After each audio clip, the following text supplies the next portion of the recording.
What's up, everyone? Peacemaker here, and today we're going to be talking about ESL Pro League Season 21 again.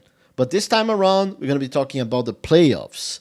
But we are also going to be talking about the Stage 2 at the event, where we had most of the top teams joining us, and we also had 8 teams coming from the play-in stage, which, by the way, I think we guessed many of them correct in our last video here in the SkinClub platform. If you haven't watched it, go and watch it, because there was a lot of interesting stuff there as well. And then from this stage 2 or stage 1 or main stage, whatever you guys want to call it, we had not many surprises, right? You can see the playoffs all set in the teams that we have competing for $1 million prize pool.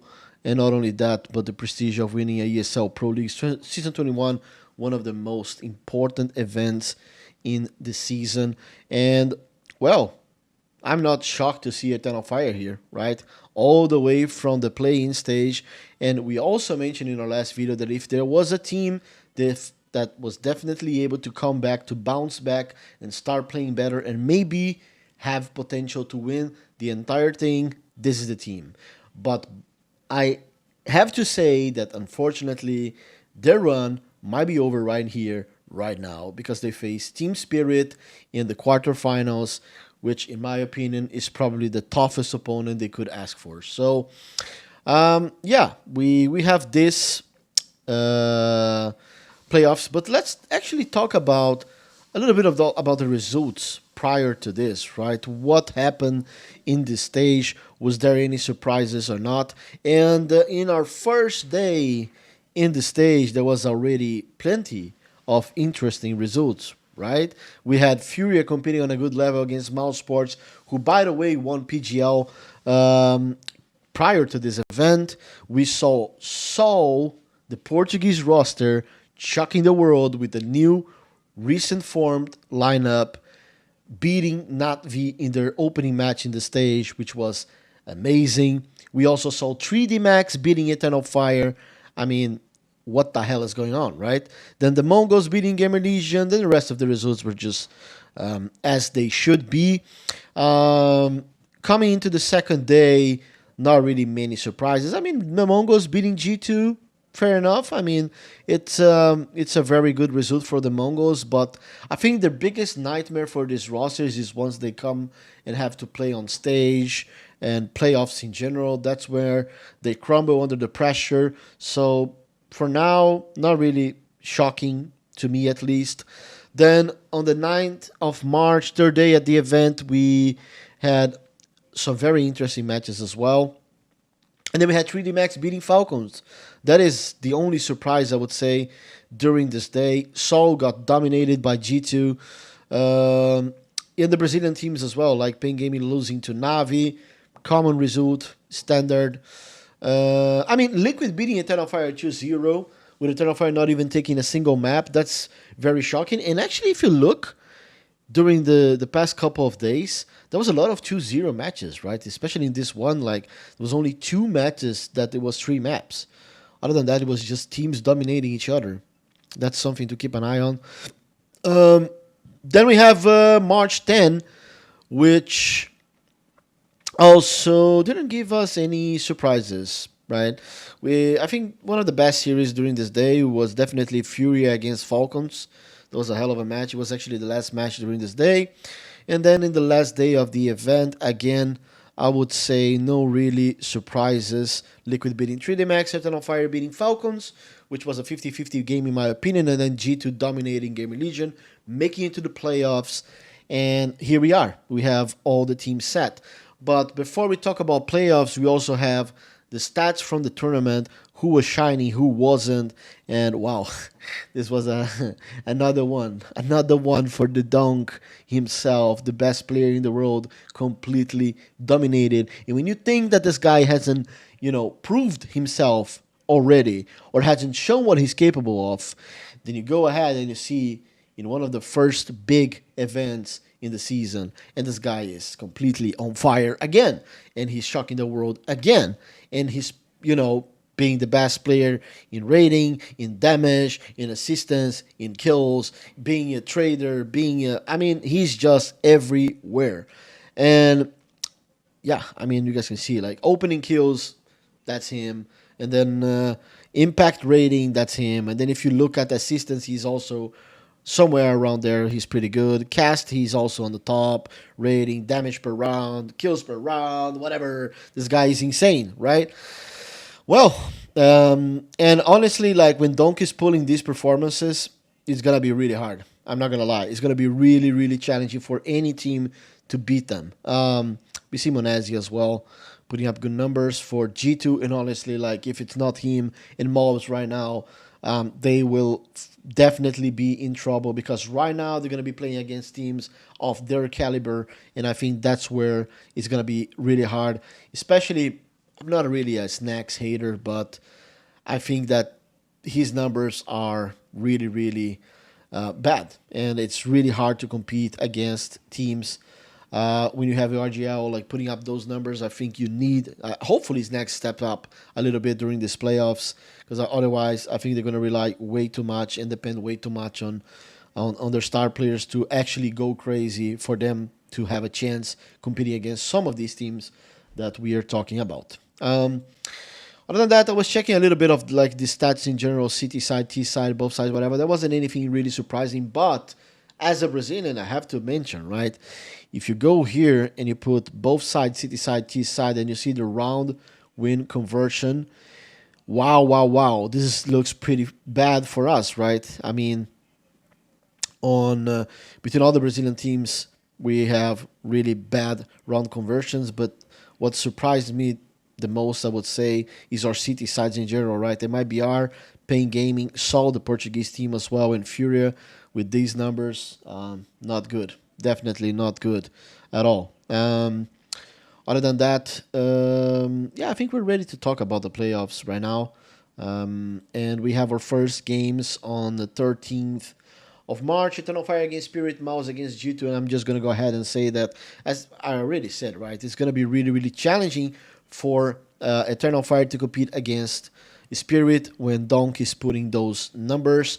Last times they faced, as you guys can see, the head-to-head favors Spirit, and I'm gonna go ahead and just say that I think Spirit has the upper hand here. I think they have what it takes to be able to convincingly beat Eternal Fire here, unless Xantares is having one of those days. You know, Woxic as an upper as well is definitely capable of popping off, and but that would be that would be very surprising for me. Map pool wise, definitely very challenging for Eternal Fire as well.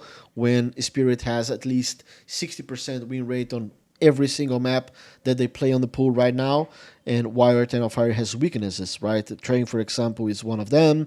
Their Inferno is a little bit inconsistency, and it's the map that Spirit bans, perma bans, so it's very, very challenging. I would say Spirit has the upper hand here, definitely should be taking the series.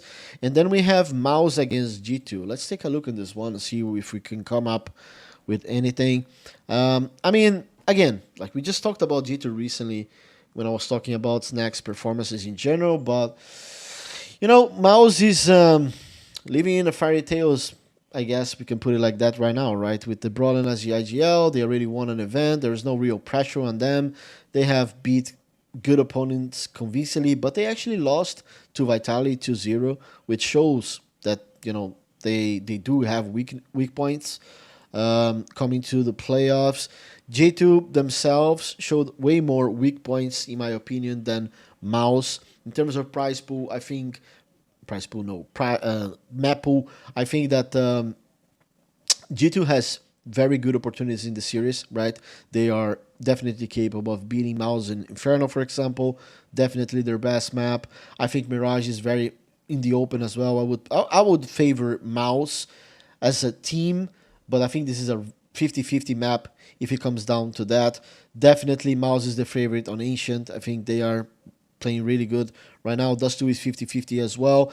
I mean, it really comes down to, again, the individuals performing better than they did in the last stage. If Snacks puts those numbers, continues to put those numbers, and maybe if Heavy God is able to perform a little bit better and step up his game together with Mouz and Monesi, then I think they do have a chance.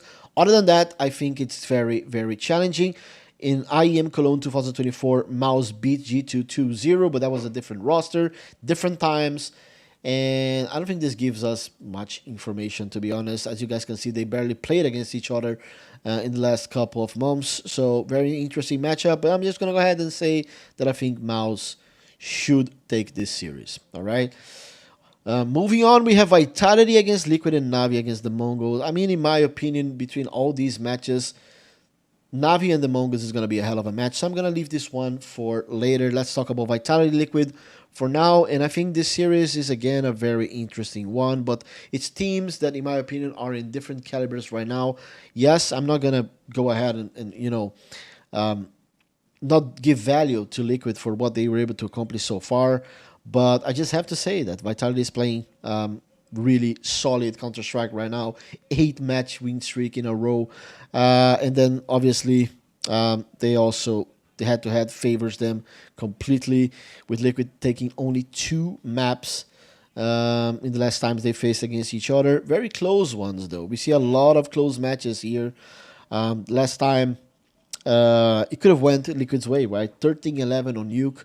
Definitely a very close series, but I have to say that, I mean, if there is a map, it's pretty crazy. The Vitality has 100% win rate in 4 maps. I don't think I ever seen this before, actually. Wow, this is insane. Like, what do you do if you're Liquid? Well, I know what you do if you're Liquid. You have to pick Anubis.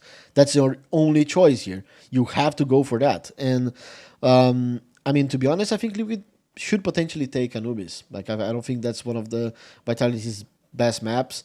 The only problem that I see in this pick is that it's so obvious, right? It's so easy for Vitality to just have you prepare for this map.